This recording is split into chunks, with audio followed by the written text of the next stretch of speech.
जय हिंद दोस्तों। Colonel Pathania motivation channel में आपका हार्दिक अभिनंदन और स्वागत है। तकरीबन 3 साल पहले हमने इस यात्रा की शुरुआत की थी, जिसमें हम अपने जो हमारा यूथ है कंट्री का उसके साथ इंटरेक्शन करने का प्लान था। और हमने सोचा कि हम 3 मुद्दों पे आपसे बात करेंगे। सबसे पहले है करंट अफेयर और उनकी एनालिसिस, कि हमारे भारत में क्या हो रहा है, भारत के पड़ोसी देशों के साथ क्या हो रहा है, उसका भारत पे क्या प्रभाव पड़ेगा।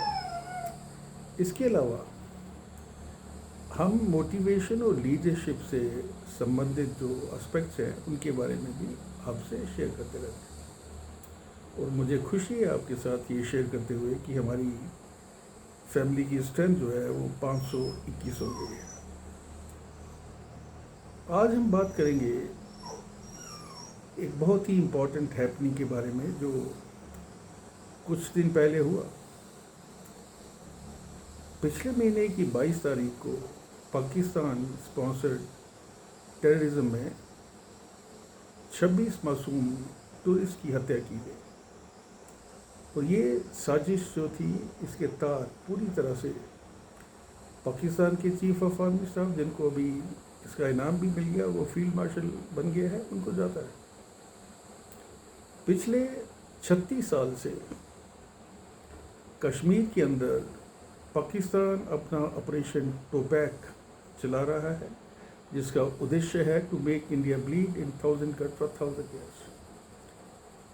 अभी जब सैन्य शक्ति की पराकाष्ठा पहुंच गई तो हमारी गवर्नमेंट ने मोदी जी के नेतृत्व में ये डिसाइड किया कि हम पाकिस्तान को सबक सिखाएंगे। और 6 और 7 की सुबह हमारी एयरफोर्स ने मिसाइल के साथ पाकिस्तान के 9 ट्रेनिंग कैंप के ऊपर अटैक करके उनको पूरी तरह से तहस नहस कर दिया। तकरीबन 100 टेररिस्ट मारे गए। उसके बाद पाकिस्तान ने कुछ चाइनीज़ और टर्की के ड्रोन के साथ हमारी पूरे देश को कश्मीर से लेके कच्छ तक अटैक किया, लेकिन उनका कोई ज़्यादा फ़र्क नहीं पड़ा, क्योंकि जो ड्रोन थे उसके अंदर 90% जो थे वो विदाउट एक्सप्लोजिव थे, सर्विलेंस ड्रोन थे बेसिकली।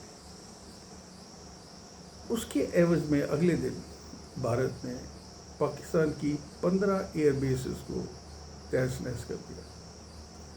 उसके बाद डीजीएमओ पाकिस्तान ने हमारे डीजीएमओ को फ़ोन किया और सीज फायर अभी आ गया है। अभी इस समय अगर हम देखें, हम 3 बुरे पड़ोसियों के साथ गिरे हुए हैं। चाइना शुरू से पाकिस्तान को सपोर्ट कर रहा है और उसकी वजह है क्योंकि उसके अपने नेशनल और स्ट्रेटेजिकल और इकोनॉमिकल इंटरेस्ट हैं। जो चाइना पाकिस्तान इकोनॉमिक कॉरिडोर बन रहा है, जिसके अंदर उसका $16 बिलियन का कमिटमेंट है। उसके अलावा पीओके के अंदर वो बड़ी तादाद में डैम बना रहा है, क्योंकि ये कहा जा रहा है कि अगली बार अगर विश्व युद्ध हुआ तो वो पानी के ऊपर। इसके अलावा चाइना पाकिस्तान को यूज़ कर रहा है एज ए प्रॉक्सी, ताकि इंडिया को जो है मार्जिनलाइज किया जाए। और इंडिया जो एक उभरती हुई शक्ति के रूप में सामने आ रहा है, उसको ऐसा करने से रोका जाए। उसके लिए जैसे आपको पता होगा, गलवान वैली लद्दाख में हमारे 60,000 सोल्जर जो है वो वहाँ डिप्लॉयड हैं।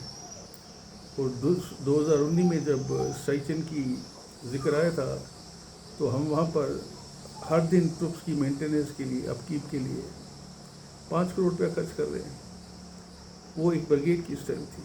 इस समय अगर हमारे 20 ब्रिगेड करीब लगे हुए हैं वहाँ पे, तो आप इमेजिन कर सकते हैं कि कितना पैसा इंडिया को ड्रेन आउट कर रहा है सिर्फ चाइना को रोकने के लिए। बांग्लादेश एक और दूसरे खतरे के रूप में आ रहा है उभर के, और चाइना उसको भी एक्सप्लॉइट करके पैसे दे के उनकी लीडरशिप को खरीद के सिलीगुड़ी कॉरिडोर, जिसको हम चिकन नेट भी कहते हैं, वहाँ भी कुछ प्रॉब्लम पैदा कर सकते हैं। तो हम ये मान के चलते हैं कि हमारा देश पूरी तरह समस्याओं से घिरा हुआ है।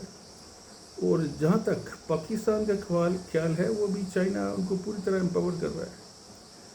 एयरक्राफ्ट, ईडब्ल्यू इक्विपमेंट, उसके अलावा पैसा, उसके उसके बाद नेवी के अंदर वो शिप दे रहा है उनको, अपने रडार दे रहा है डिफेंस के लिए, और इसके अलावा अभी 6th जनरेशन एयरक्राफ्ट J-35 जो वो बना रहे हैं, वो भी उन्होंने पाकिस्तान को देने का डिसीज़न ले लिया है।